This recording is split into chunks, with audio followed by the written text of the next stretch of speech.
Truth versus error. A word fitly spoken is like apples of gold in pictures of silver. It is a rule in Christian Science never to repeat error unless it becomes requisite to bring out truth. Then lift the curtain, let in the light, and countermand this first command of Solomon. Answer not a fool according to his folly, lest thou also be like unto him. A distant rumbling and quivering of the earth foretell the internal action of pent-up gas. To avoid danger from this source, people have to escape from their houses to the open space. A conical cloud hanging like a horoscope in the air foreshadows a cyclone. To escape from this calamity, people prepare shelter in caves of the earth. They who discern the face of the skies cannot always discern the mental signs of these times and peer through the opaque error. Where my vision begins and is clear, theirs grows indistinct and ends.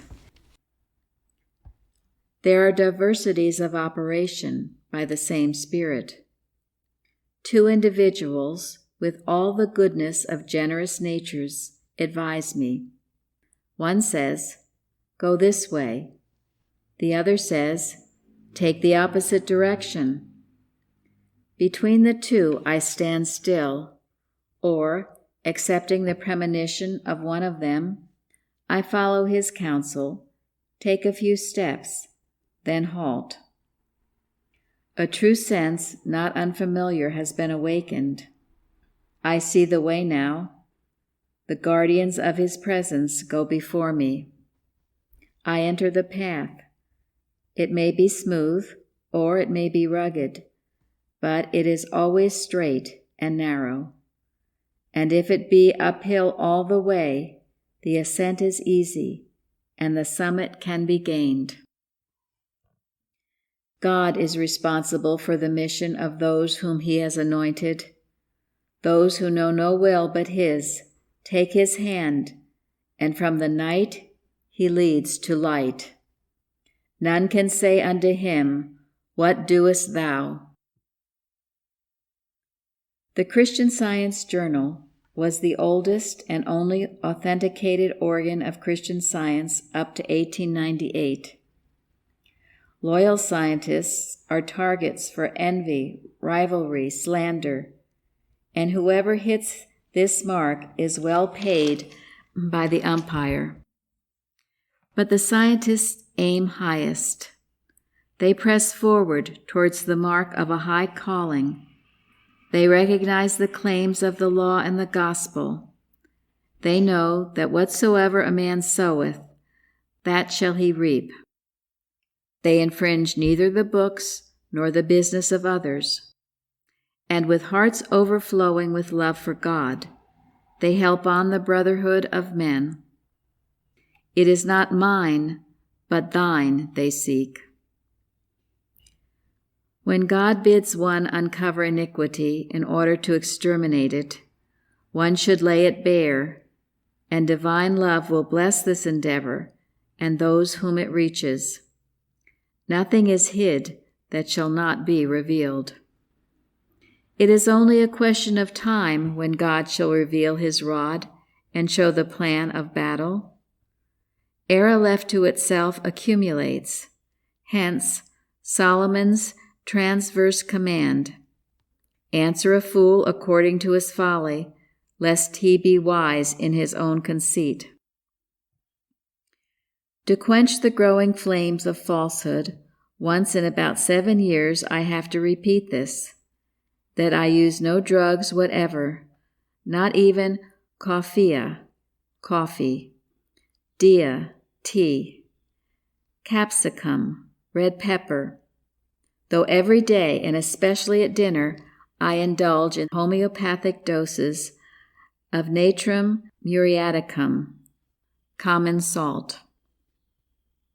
When I found myself under this new regime of medicine, the medicine of mind, I wanted to satisfy my curiosity as to the effect of drugs on one who had lost all faith in them.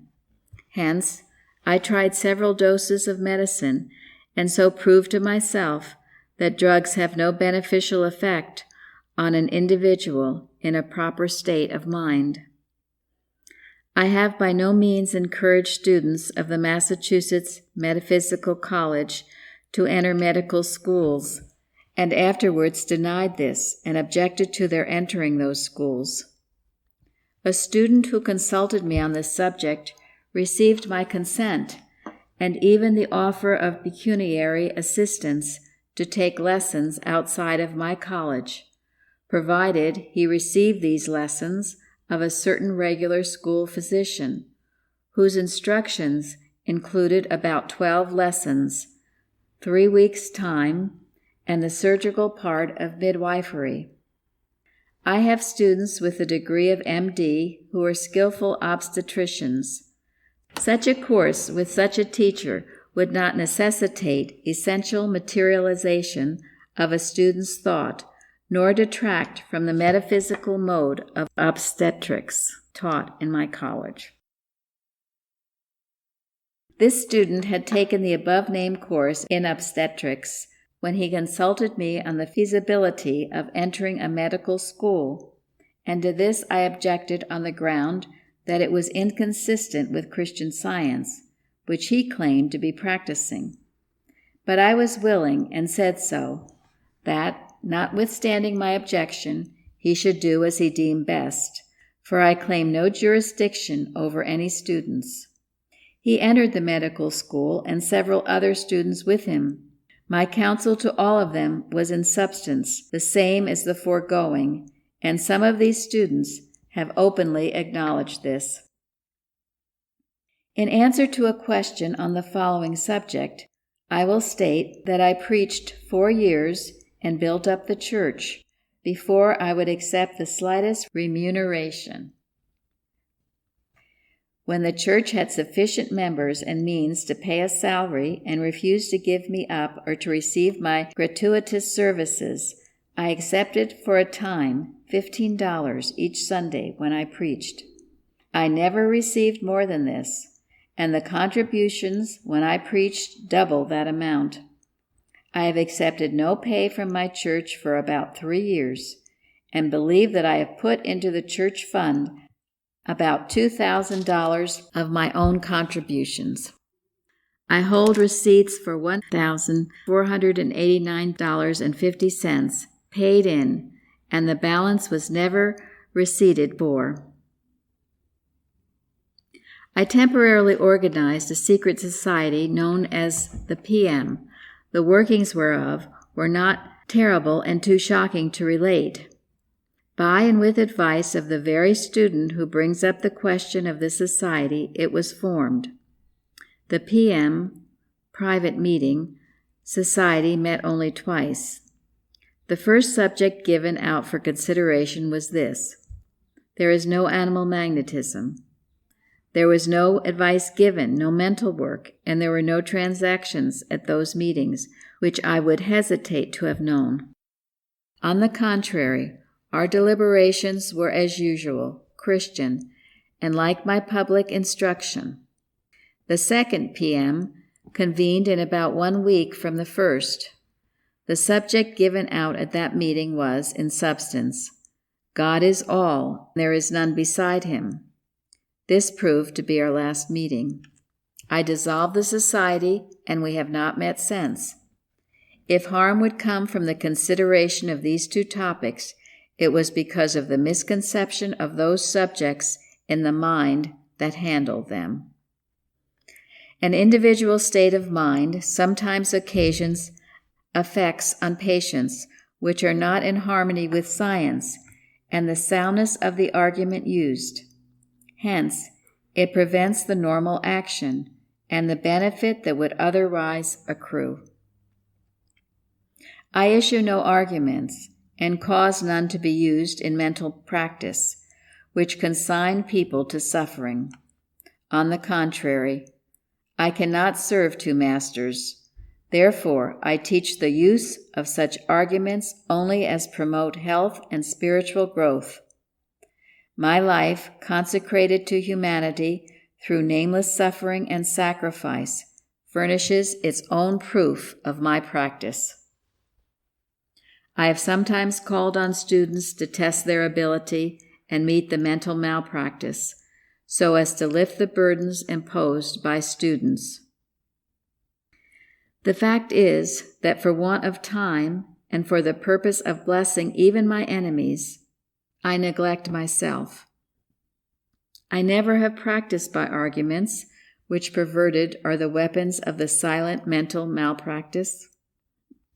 I have no skill in occultism, and I could not if I would, and would not if I could, harm anyone through the mental method of mind healing, or in any manner. The late Much Ado About Nothing arose solely from mental malicious practice, and the audible falsehood designed to stir up strife between brethren for the purpose of placing Christian Science in the hands of aspirants for place and power. These repeated attempts of mad ambition may retard our cause, but they can never place it in the wrong hands and hold it there, nor benefit mankind by such endeavors.